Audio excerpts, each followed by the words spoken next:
uma boa noite a todos os telespectadores da região do Campo das Vertentes que nos assistem na TV Campos de Minas, a TV que passa você. Meu nome é Viviane Melo, sou colaboradora da TV Campos de Minas, analista judiciário do egrégio Tribunal Regional Eleitoral de Minas Gerais e fui honrada com o convite da jornalista Carla Gomes, apresentadora consagrada do programa Conversa Franca, para apresentar este programa. A jornalista Carla Gomes não pôde se fazer presente por motivos de ordem profissional e na semana que vem estará de volta. O programa Conversa Franca de hoje trata sobre o dia das eleições. Temos a honra de conversar com o excelentíssimo Dr. Bruno Lucena Barbosa, que é titular da 6ª Promotoria de São João del Rei, da comarca de São João del Rei, e nosso promotor eleitoral. Boa noite, doutor Bruno. Boa noite, Viviane, é uma satisfação. Temos também a honra de receber nos nossos estúdios a nobre chefe de cartório, chefe da Zona Eleitoral número 256, senhora Sueli Coelho da Cunha. Boa noite, Sueli. Boa noite, Viviane. Boa noite a todos os telespectadores que nos assistem pela TV Campos de Minas. Dia das eleições. E então, Sueli, como estamos? As eleições já estão preparadas para o dia 7 de outubro, neste domingo? Quase tudo pronto.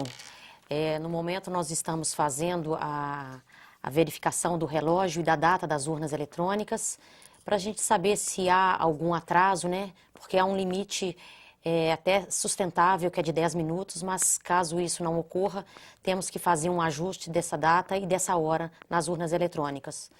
No mais, os treinamentos de mesários, a carga oficial das urnas, tudo isso já está pronto.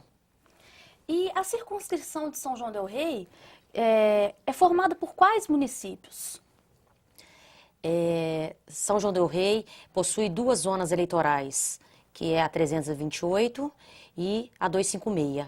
A 328 ela abrange Conceição da Barra, Nazareno e a maior parte dos municípios de São João del Rei. E a 256 compreende Lagoa Dourada, Ritápolis, Santa Cruz de Minas, Tiradentes, São Tiago e os bairros de Matozinhos, Caieira, Colônia do Marçal e o distrito de Emboabas e a colônia de Jarola. É certo que a Zona 256, da qual a senhora é a chefe, cuida da instrução dos processos de propaganda eleitoral em São João del Rei? Isso, o foro eleitoral, que é a 328, cuida do registro de candidatura, também da prestação de contas, e nós, da 256, ficamos com a fiscalização da propaganda eleitoral. A senhora poderia estimar quantas urnas, quantos mesários e quantas sessões eleitorais o seu cartório tem? Da última vez, né, eu não soube responder essa pergunta, hoje eu vou responder. Nós estamos com 185 urnas, sessões eleitorais e mais ou menos 750 mesários. Sendo que dentro dessas 185 sessões eleitorais, nós temos 2 sessões de recebimento de justificativa, uma em São João del Rei e a outra em Tiradentes. E qual será o horário da votação? O horário, ele compreende das 8 horas da manhã até as 17 horas. Desde, né, que não haja mais nenhum eleitor na fila. Caso haja eleitores, os mesários são instruídos a distribuir as senhas, do último até o primeiro, para que todos votem e aí sim haver o fechamento daquela sessão eleitoral. Excelentíssimo doutor Bruno, há uma pergunta que é muito recorrente por parte dos cidadãos, dos nossos eleitores. As eleições são realmente seguras? Olha, certamente. Nós temos que confiar e acreditar nisso. As eleições no Brasil, já há alguns anos, ela vem se fazendo pelo processo informatizado. Há, inclusive, na legislação, a punição severa por crime, se houver algum tipo de violação a esse sistema de informatização das eleições. E eu quero crer que nós devemos e podemos, sim, confiar no sistema implantado. O sistema é confiável, sim, não houve até hoje nenhum registro de violação desse sistema, da confiabilidade do sistema, de modo que eu acho que a população ela pode, nesse tocante, ficar despreocupada. Obrigada. Sueli, a pessoa que tiver alguma impossibilidade física de conduzir-se até a sua sessão, o seu local de votação, a urna eletrônica, no caso, ela recebe algum tratamento especial? Sim. A resolução dos atos preparatórios da eleição, ela traz que a pessoa portadora de deficiência física momentânea, né, ou até congênita, ela pode estar levando na sessão eleitoral uma pessoa da sua inteira confiança para, inclusive, digitar os números na urna eletrônica, caso ela não o possa fazer. Ok. Doutor Bruno, temos aqui uma pergunta da Ana de Santa Cruz. Um candidato pode distribuir doces, entre outras sobremesas, no dia de São Cosme e Damião? Que dia que é o dia de São Cosme e Damião? De São Cosme e Damião. Olha, a nossa legislação eleitoral ela é muito rigorosa e muito restritiva no que tange essas práticas, né? A nossa legislação ela veda toda e qualquer distribuição de vantagens para os eleitores. Eu até citei aqui o exemplo dos crimes que podem ser praticados no dia das eleições, mas que podem ser praticados também antes do dia das eleições. E é muito comum a gente se deparar com situações como, por exemplo, aqueles comícios regados ou aquelas reuniões regadas a churrasquinhos, a fornecimento de bebidas alcoólicas, ou fornecimento de refrigerantes, ou de doces, de sobremesas, ou seja, toda aquela vantagem que é entregue ao eleitor, vantagem pela qual ele, em regra, ordinariamente deveria pagar, mas está recebendo gratuitamente, tudo isso é vedado. E isso pode configurar crime eleitoral. Como eu disse, se for uma doação acompanhada de pedido de voto, corrupção eleitoral. Do contrário, pode configurar o crime do artigo 334 do Código Eleitoral. Por quê? Eu preciso que o eleitor tenha em mente isso. A legislação, ela veda, ela proíbe que o eleitor seja contemplado por algo com relação ao qual ele, ordinariamente, ele normalmente deveria pagar. E o eleitor, ele deve ter a plena consciência do seguinte: para que o exercício da cidadania se faça com legitimidade, ele deve rejeitar esse tipo de prática. Ele deve rejeitar esse tipo de doação. Aquele candidato que lhe doar ou que lhe prometer qualquer tipo de doação não é um candidato digno e merecedor do voto daquele eleitor.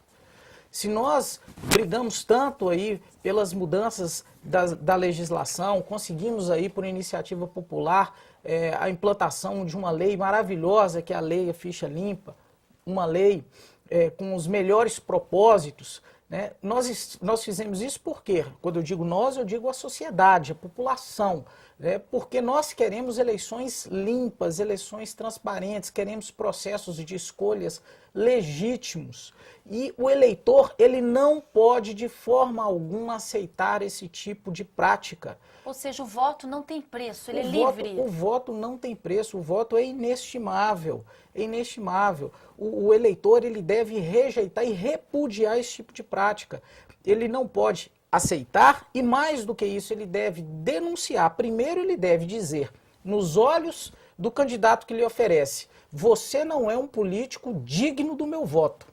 E depois denunciar essa prática ou essa tentativa de aliciamento eleitoral às autoridades. Denunciar às polícias, denunciar ao Ministério Público, à Justiça Eleitoral, para que se busque fazer justiça, para que se tente responsabilizar essas pessoas que de alguma forma tentam tisnar o processo eleitoral. O processo eleitoral ele deve ser um processo eleitoral livre de máculas, deve ser um processo eleitoral legítimo.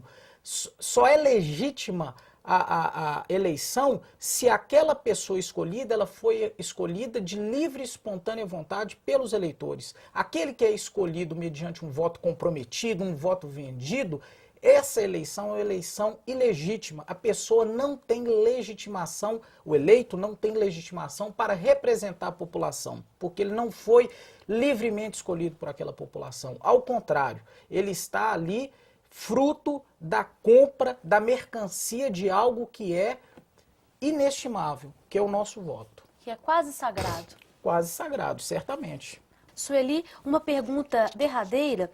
Minha mãe, de 89 anos, nas 2 últimas eleições, não votou, mas ela deseja votar dessa vez. Gostaria de perguntar, o senhor José Miguel do Bom Pastor, quer saber se a mãe dele pode votar. Olha, é importante que em 2009 houve um recadastramento em São João del Rei e todas as pessoas que deixaram de comparecer nesse recadastramento, elas foram canceladas. Caso isso tenha ocorrido com a sua mãe, ela com certeza ela não vai poder votar.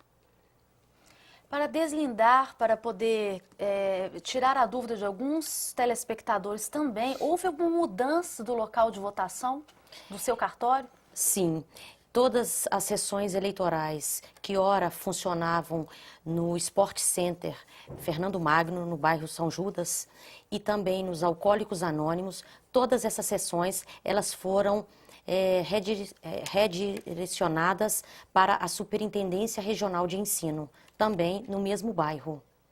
Muito obrigada. O Conversa Franca é chegado ao fim.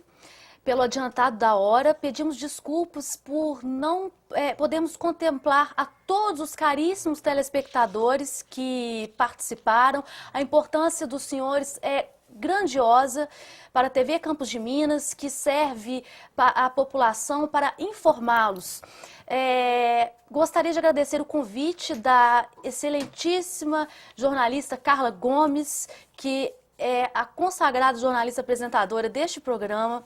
Gostaríamos de agradecer, em nome da produção do programa Conversa Franca e da direção da TV Campos de Minas, a presença das ilustres autoridades que compuseram este estúdio hoje. E gostaríamos de dizer também que amanhã teremos um programa que é o Direito da Gente, que tratará também sobre questões importantes do dia das eleições. Então, os telespectadores poderão direcionar as suas perguntas também neste programa amanhã. Muito obrigada, obrigada a todos que nos assistem pela TV Campos de Minas, a TV que passa você. Boa noite.